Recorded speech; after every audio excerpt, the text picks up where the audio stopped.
જાન્યુઆરીથી યોજાનારા વાઇબ્રન્ટ ગુજરાત સમિટને લઈને ગણતરીના દિવસો બાકી રહ્યા છે, પરંતુ આ સમિટમાં પાકિસ્તાનને આમંત્રણ આપવાને લઈને વિવાદ શાંત થવાનું નામ નથી લઈ રહ્યો। આ વિવાદને લઈને સરકારે દાવો કર્યો છે કે તેમના દ્વારા નહીં પણ રાજ્યના ચેમ્બર ઓફ કોમર્સ દ્વારા પાકિસ્તાનને આમંત્રણ આપવામાં આવ્યું છે।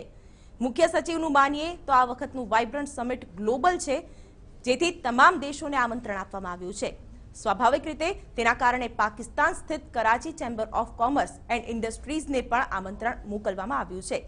ઉલ્લેખનીય છે કે પાકિસ્તાનના વિભિન્ન પ્રાંતોથી ઓછામાં ઓછા 7 કારોબારી પ્રતિનિધિ મંડળ ગુજરાત આવી શકે છે, જેમાં ફૈસલાબાદથી 2 અને ઇસ્લામાબાદ, કરાચી, પેશાવર, પંજાબ તથા ખૈબર પખ્તુનખ્વાથી એક પ્રતિનિધિ મંડળ વાઇબ્રન્ટ સમિટમાં આવે તેવી શક્યતા છે।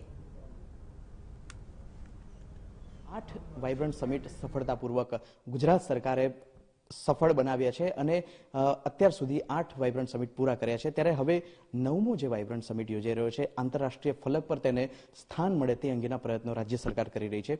રાજ્યના મુખ્ય સચિવ જીએન સિંઘ સાથે વાત કરીશું। સર, 9મો વાઇબ્રન્ટ સમિટ, શું નવું?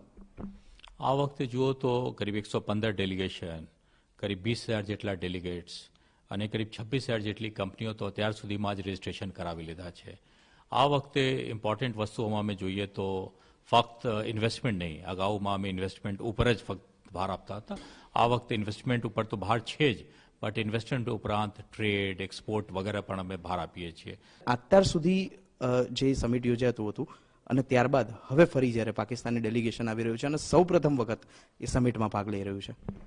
ના, આ ધારણા ખોટી છે। પાકિસ્તાનના ડેલિગેશન નથી આવતા, આ એક ચેમ્બર ઓફ કોમર્સ, હું વારંવાર કહું છું કે જે રીતે ગુજરાત ચેમ્બર ઓફ કોમર્સ ઇન્ડિયાના ડેલિગેશન નથી, આ એક ચેમ્બરના એક પર્ટિક્યુલર સ્ટેટના એક પર્ટિક્યુલર શહેરના ચેમ્બર ઓફ કોમર્સ છે। તો વેપારીના આ લોકોના વેપારીના સંગઠન આવી રહ્યા છે અને આ પણ Gujarat chamber of commerce of ઇન્ડસ્ટ્રીના અનુરોધ પર આવી રહ્યા છે। તો આ લોકો સાથે ચર્ચા કરશે અને કોઈ ઓફિશિયલ ડેલિગેશન અથવા પોલિટિકલ ડેલિગેશન અથવા ઓફિશિયલ બિઝનેસ ડેલિગેશન પર નથી, તો ચર્ચા કરશે। આના સાથે વેપારીઓના સંબંધો વધે તો બધાને આનંદ થશે।